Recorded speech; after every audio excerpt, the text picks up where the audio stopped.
Welcome to NEXTGames Sortie series. Now today marks the release of the Empyrean +3 part of the Sortie map, and I have lots to go over for my first run, including how to get access to 3 of the 4 new areas. So let's get right into it. Now first, you'll notice that I have not released any Sortie videos in the last few weeks. This is sadly due to me not finding anything additional to share with everyone, as I feel my last video covering the ideal farming path went over all the easily soloable content in this first released map. Now I've gotten 2 of the 3 remaining bosses that I've not killed yet to around 25% hit points, but sadly no further. So I'm going to keep trying those as time permits to see if I can eventually pull out a win and put together a solid strategy for any of those final 3 NMs. Now in the meantime, let's go ahead and talk about the new zones that we now have access to. Now the new zones are accessed by the same map that you've entered for the original Sortie. So there is no new map to queue for, it's just the same event that you've been entering ever since it was released. Now once inside, you will see the same Sortie you're used to, but there are now a few new objectives that you can unlock. Each of the original A, B, C, and D zones now have a number 5 chest objective that drops a sheet key item. This is the item that will allow you to progress to that zone's upgraded area, labeled E, F, G, and H respectively. So for instance, getting the chest A5 will reward you with the sheet A key item that will allow you to access Zone E. Now you progress to these zones by way of the blitzers that are now in the center of the map near the device for each of the lesser zones. And it's these blitzers that you will need that sheet key item for in order to progress beyond. Now each of the upgraded zones also appear to have their own triggers for further objectives similar to the original Sortie zones, and those will need to be discovered over the coming weeks. Note though that the NMs that were to be present in these new areas are not present, as they were pulled from the patch at the very last minute. They will be released next month, but SE insists that this should not stop you from upgrading your armor to MP+3.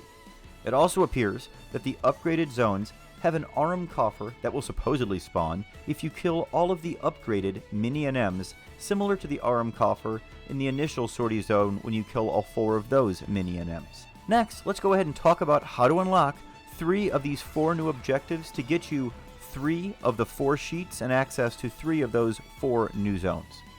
Now, Zone's A objective can be accomplished by interacting with the blitzer at Zone A while completely naked.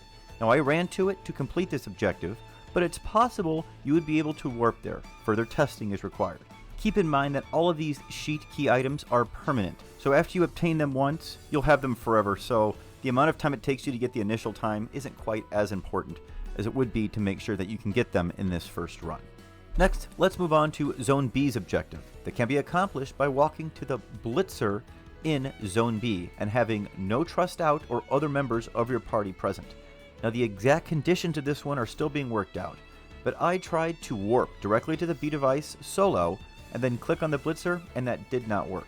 However, making sure that all of my trusts were dismissed, porting back to the start, and running through all of Zone A and then through Zone B to get to the Zone B blitzer did cause that chest to spawn immediately.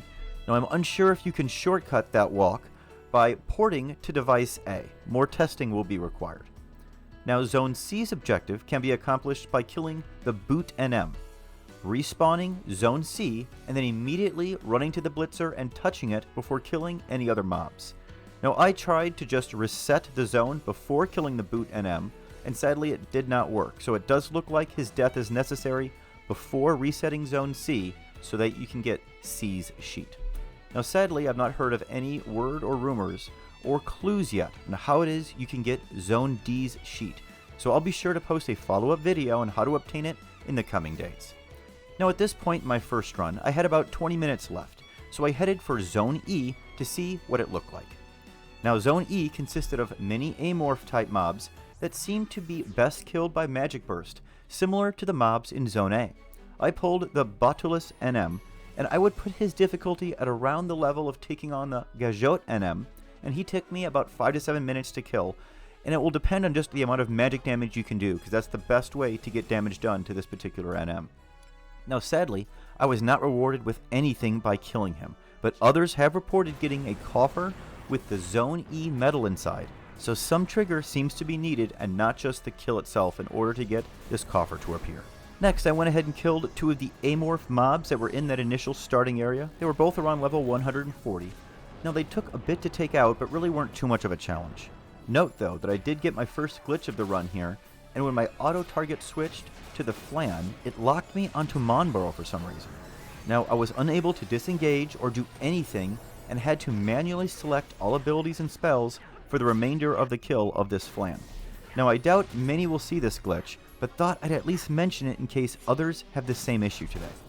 I then moved further into the zone, which led me to a dead-ended room that had 2 doors that appeared like they could be opened but had no clickable locations on them. In this room were many mini delve NMs. I pulled the giant bee, thinking it would be the easiest, and sadly, the 10 minutes I had remaining were not enough time for me to kill it. Now the mob had insane evasion at times, making it so I couldn't do reliable hits on him and self-skill chain, even with my accuracy set equipped.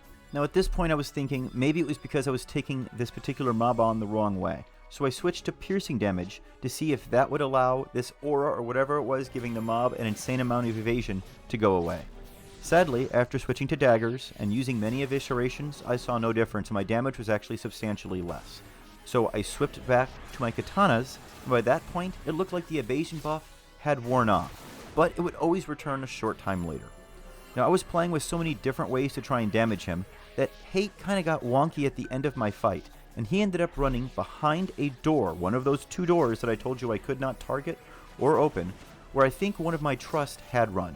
So this tells me that it definitely seems like that door does open, but at this time it's closed. My guess is clearing the entire room of mini NMs or all the mobs in it will open these doors.